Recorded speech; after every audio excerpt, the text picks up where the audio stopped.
All right, so this lesson is on the evidence of how distance affects gravity. Real evidence. So if you're doing the assignment, that is this one right here. So the distance affects gravity assignment. So first off, here's our phenomenon. The sun is 333,000 times more massive than the Earth. We learned more mass means more gravity, right? So then why doesn't the moon orbit the sun? Technically it is, because while it's orbiting the Earth, it's orbiting the sun. But why doesn't the moon just get pulled into its own orbit like all the other planets? For that matter, why do these other planets have moons that orbit the planet instead of the sun? That sun's got a lot of mass. Well, let's keep going. I have some things in here that are on Nearpod, so I'll just skip over these. But reminder that the strength of gravity depends on two things only: mass and distance. So the bigger something is, the more mass it has, the more gravity, and the closer something is, the more gravity there is also. And here's a cool equation that I do for my honors, the Alps class. You don't have to worry about it. I'm going to skip that. But yes, so let's get into the real evidence. Reminder, I've showed you cool simulations like this, like, ooh, check it out. When things are closer, like here's our star, wait till the closer ones end up moving faster with more gravity, and the ones farther away, less gravity, and then they get closer so they get faster. That's cool. That can prove that the closer something is, the more gravity it feels. That's proof how distance affects gravity, except it's a simulation. So we're getting over that. We've got to come up with real examples, stuff that's actually happening. So these may seem like baby examples, but these are real examples. So if we go to this right here, I'll just kind of skip to the bottom because this is a summary. So right on here, I'm going to list out 3 pieces of evidence. Here's evidence number 1. And down here, the summary talks about, list 3 examples. We just went over that proves that distance affects gravity. This is the first one.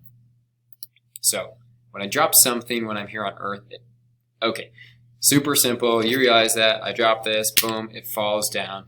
And if I try to throw it at your face, it's not going to end up being sucked up to the sun. Even though the sun has a lot of mass, it should have a lot of gravity. True.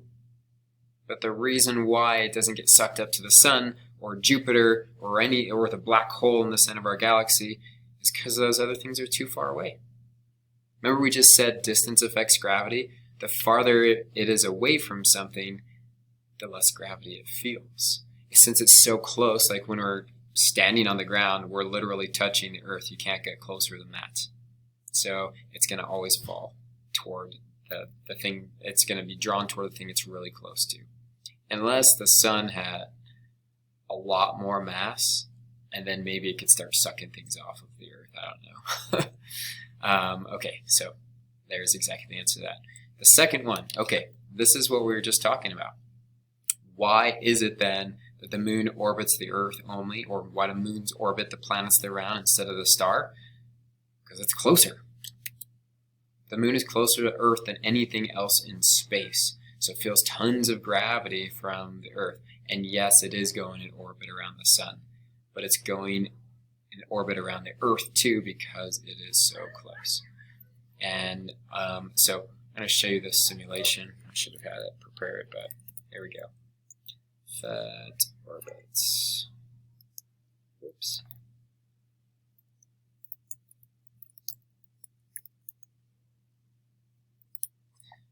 So we've seen this simulation in the past, this PhET simulation of the planets orbiting, but it wasn't really to scale. So let's take a look at this. We've got the sun. I was just showing you this before. So it kind of looks like that, the sun is pretty close to the moon and the Earth. Like, I'm not going to lie, it looks like, yeah, it's pretty close. But this is not really to scale. Let me click this button. Boom. And now let's make it go. So even if I zoom in right here, holy cow, it looks like the moon and the Earth are one thing. Because they're really super far away from the star, which is actually the sun. So you'd have to change the mass of the sun, like I'm just going to change the mass of the sun just for fun. Even if I make the mass of the sun greater, it does change the orbit of, then the moon and the Earth start separating. But you have to have a lot more mass of the sun to be able to change that. But with the current mass of our sun and its current distance away, it's dead forever. Oh well, we'll give up on that. Anyway, so that's how it is. Okay. Ta-da! As I just said, that's the second piece of evidence. If you're following along on the assignment, that's evidence number 2 here. Plus, we just went over this.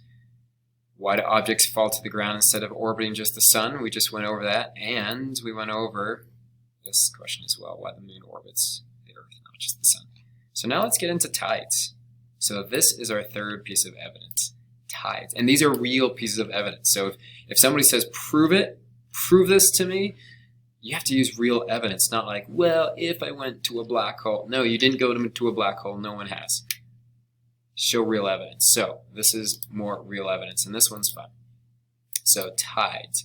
What are tides? Well, this is so cool. It's like throughout the day, the water level just goes up and down. Like water, no water. Pretty crazy. In fact, let's see this. This is at the Bay of Fundy in Nova Scotia in Canada. Just kind of fun. You've got, let me turn that down. So what's wrong with this picture? Well, it's like there's no water, but throughout the day, water's coming up. It's so odd.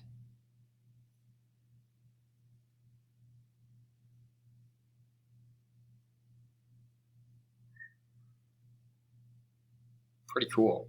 And notice the sun hasn't gone down yet. This is still one day. And it gets to its full height, and people can use it and go in and out. It's pretty awesome. But then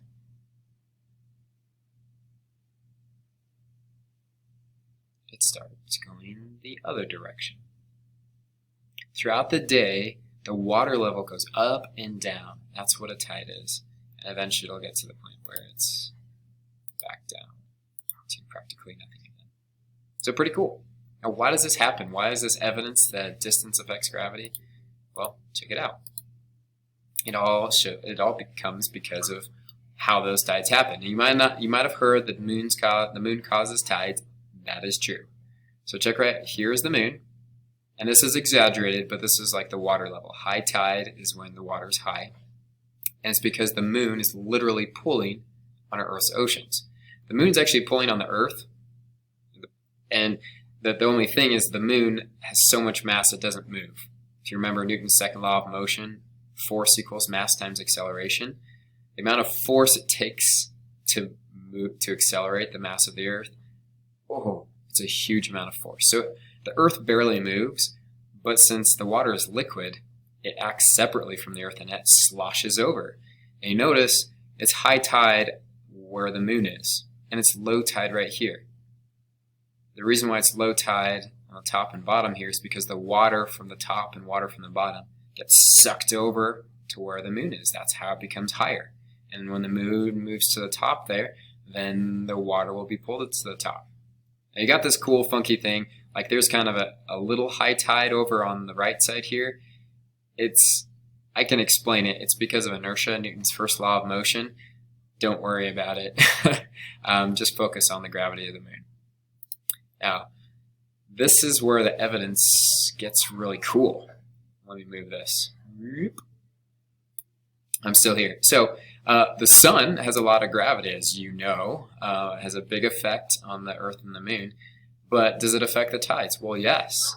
Check it out. Once the sun and the moon are lined up, you get a really high tide. It's actually called a king tide. When the moon and the sun line up, the combined gravity pulls the water off. Pulls it up. Pulls all the water from the top and bottom here off to that side. Now, let's make a competition. Let's put the sun in competition with the moon. So now the sun's on the right, but the moon's up on top here. Who's going to win? We'll check out the tides. The sun is pulling as hard as it can, but it's still a low tide. Whereas the moon is causing a high tide where it's at. Because, why? because the moon is closer. Remember, this is evidence that distance affects gravity. So if something is closer, like the moon, it has a stronger amount of gravity. Now, if the moon were just a little bit farther away, it probably wouldn't have as much impact as the sun does, because the sun does have a lot of mass.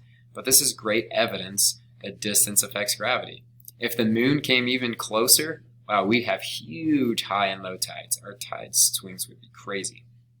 Okay, so at this point, we've covered these questions, and I've already covered the summary. That's the third example, and we can go to the end here. So the summary: objects fall to the earth and not the sun because the earth is closer than the sun, so it feels more gravity from the earth. Moon orbits the earth and not the sun because the moon is closer to the earth than the sun, so it feels more gravity from the earth. And the moon affects the tides, and we just barely went over that. Now, you may be wondering about this funny thing, this dating device. It's just a dad joke. When you're closer to someone, because everybody has gravity, right? Everything has gravity. So, and gravity has an attractive force. It pulls on things. So technically, everyone is attractive because they all have gravity. And if they're closer to you, you should feel more gravity. So that means you should be more attracted to people who are closer. All right, bad dad joke. But anyway, fun times. Hopefully that all makes sense. See you later.